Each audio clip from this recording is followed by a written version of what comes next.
Kayo po ba mga bossing ko ay isa sa mga napakarami problemang pinagdadaanan sa kasalukuyan?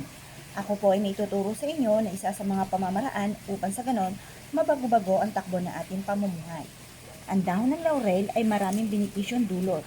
Ako po mga bossing ko ay isa sa mga magpapatotoo po sa pamamagitan ng dahon ng laurel. Ang dahon ng laurel ay isa sa mga mabisang pantaboy ng mga kamalasan at pagpapatupad sa lahat ng ating mga pinapangarap sa buhay. Ang dahon ng laurel mga bossing ko ay isa sa mga mabisang proteksyon. Kung kayo po mga bossing ko ay ginagamit niyo po ito sa pagluluto ng pagkain na ito po ang madalas po nating pampalasa sa ating pagkain mga bossing, ay subukan nyo rin po itong gamitin sa mga pampaswerte. Makakatulong po ito upang sa ganon, magtuloy-tuloy ang pasok ng swerte at instead na kamalasan ay puro kaswertehan ang darating po sa inyo mga bossing. Ngayon po mga bossing, ako po ay isa sa mga magpapatotoo po dito. Ang ginawa ko po, ako po ay nag-focus sa aking mga pag-wish. At ito po mga bossing ko ay higit-higit sa mga blessing na dumating po sa amin. Ako po mga bossing ko ay simple lang naman ang mga wini-wish ko po mga bossing ko na madagdagan ang aming panggasto sa araw-araw. Hindi laging kapos at lagi na lamang pong nangungutang hanggang sa ako po ay kinasawaan na ng aking kapwa. At natatakot na sa akin kapag ako'y nakikita dahil iniisip nila na ako ay mangungutang po muli. Kaya ako po'y iniiwasan po nila mga bossing. Ngayon po mga bossing, ang ginawa ko ay in-apply ko ang aking mga nalalaman at lalo kong dinagdagan ang sipag at tiyaga. Ngayon po mga bossing at lalo kong kumapit sa mahal na Panginoon. Dahil ako po mga bossing ko ay namamanata sa may baklaran mga bossing tuwing biyernes. Biyernes or martes ko ito ginagawa. Dahil ayoko po na ako po'y makikisabay mga bossing ko tuwing linggo dahil napakaraming tao dito at hindi rin ako nakakapag-focus ng panalangin.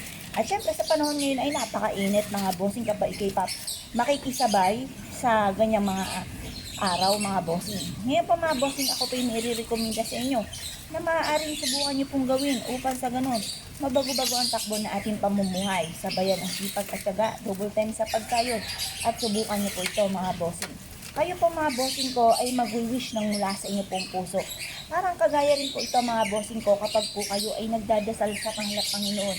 Mainam po na focus po ang inyo pong panalangin at hindi ko po ano-ano mga iniisip po ninyo. Mas mainam mga bossing ko ay focus po ang inyong pagdadasal. Ngayon po mga bossing, halimbawa ay ito, isang buong dahon ng laurel. Mag-wish ka po dito, ibubulong po ninyo na sa pamamagitan nito ay magtutuloy-tuloy ang pasok ng swerte at kailanman na hindi na kayo mamumblema tungkol sa usapin ng pera. Sa pamamagitan ng sipag at tiyaga at pananalig sa mahal na Panginoon ay makakamit natin lahat ang ating mga pinapangarap. Pagtapos nyo pong mag-wish mga bossing ko ay sunugin nyo po ito na ikaw ay nakaharap sa may silangan sa umaga ng mga bandang alas 7 o alas 8. Ang amoy po ng ati pong dahon ng laurel ay magtataboy ng mga negatibong enerhiya sa ating kapaligiran. At ito po ay makakatulong upang sa ganon, mabilis nating ma-achieve ang mga pangarap. Kung marami mga problema at marami mga negatibong enerhiya sa paligid, yan po ang mga nagiging balakid sa mga problema. Kaya mas mainam mga bossing ko, tayo po ay mag-focus at maniwala na makakamtan natin ang ating mga pinapangarap. Kapag ikinaniwala na kaya mo, makakaya niyo po yan. Pero pag inisip mo na hindi mo kaya, ay nako, wala talagang pag-asa.